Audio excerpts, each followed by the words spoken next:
You want to talk about this Tua situation? Yeah, I mean, dude, what a nasty situation. I mean, by the time this episode comes out, it will have been last week. But Dolphins quarterback, Tua had a rough tackle the week before, had gone into concussion protocol, but I guess they'd made the decision that he was eligible to play last night, the night before we recorded this podcast, and he took a really nasty hit during the game, and it was like a slingshot hit where he got like dragged down and the back of his head slammed on the ground, which we know from boxing and just anything ever, getting hit in the back of the head is the worst place to get hit, and the first thing that is affected is your vision.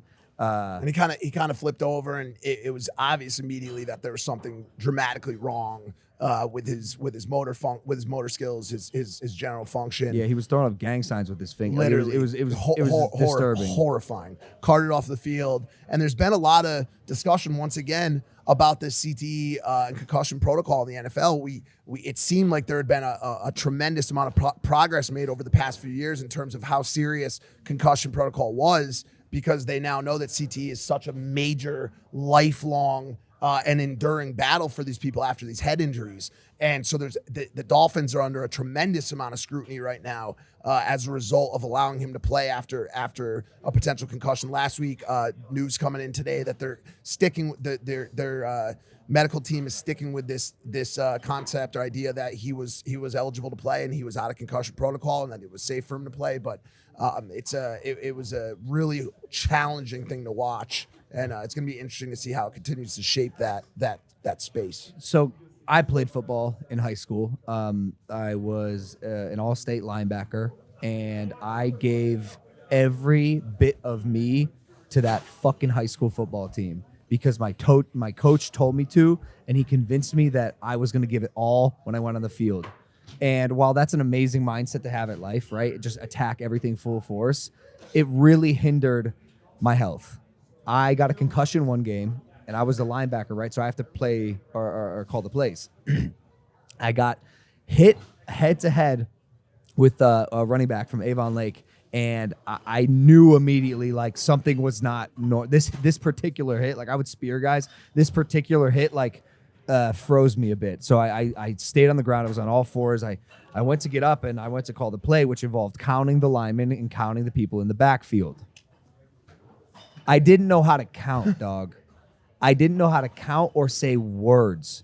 And I have 10 other guys relying on me to call the fucking play. In that moment, I went, oh my God, horrible. This sport is scary. Now add in everything else I've torn in my life. I'm not sure that I will let my children play football unless they absolutely fucking love it. It is an amazing sport. I love watching it. So but oh my gosh, it is so dangerous. That's so funny you say that because I didn't ever expected you to say like, I could see fear taking over your decisions now for your loved ones, which is like, I never thought I would ever see you go through that. But yeah, I wasn't allowed to play football. It's just because of that. It's just such a rough sport, man. I'm not kidding. Every big injury I had that I still feel to this day, both knees, pulled both hip flexors, can be traced back to football. An amazing sport. If you guys are playing football, trust me, I love it, right? But oh my gosh, just be careful. Just oh man. Yeah, if you don't love it, you don't risk it. And also you could just play flag football. That's all fun. or allocate your energy elsewhere. I remember in high school, there'd be seasons, right, for each sport. There'd be the football season, wrestling season, track season, and I only got to practice the sport that I was playing during the season that we're doing now. We wonder why I got decent at boxing quickly. It's because it's all we focused on. In high school, you don't have that luxury, especially when you're sport hopping for the multidisciplinary athletes. So, if I mean this when I say this, if you don't think you're going to go pro in football or get a college scholarship, allocate your energy elsewhere. I just think there's too much on the line. It's that's just it's a tricky thing. Obviously, it's clearly an American pastime to play football. In certain states, it's the only thing that fucking matters. I mean, you go I was gonna say, you try to go say that on a stage in Texas, you get fucking dragged out of there by your feet.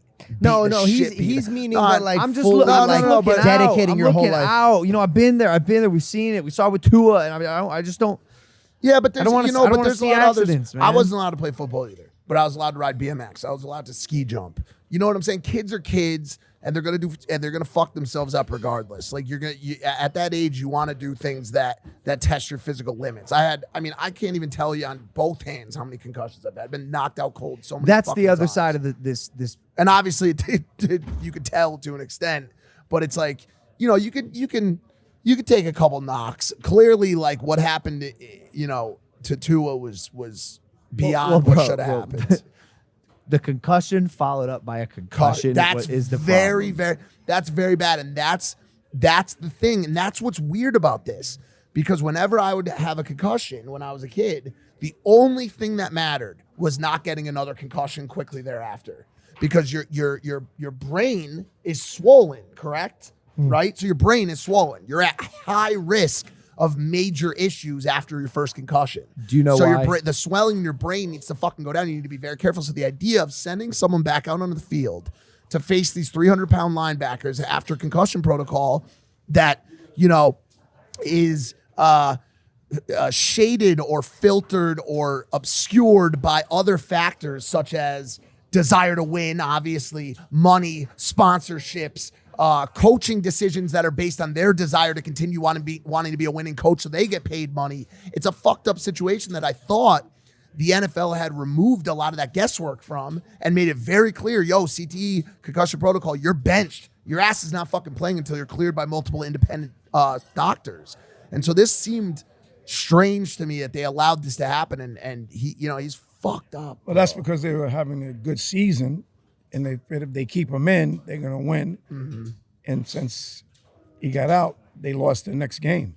And a lot of this is late breaking. And so if we misspoke on any specific intricacies, I apologize. But I mean, it's a nasty game for sure. Hey there, if you like the clip, make sure to subscribe to this Impulsive Clips channel or check out this recommended clip to my right. And if you really want to be super generous to the Impulsive team, head on over to the main Impulsive channel where we post a full-length podcast and subscribe there. Thanks. Bye.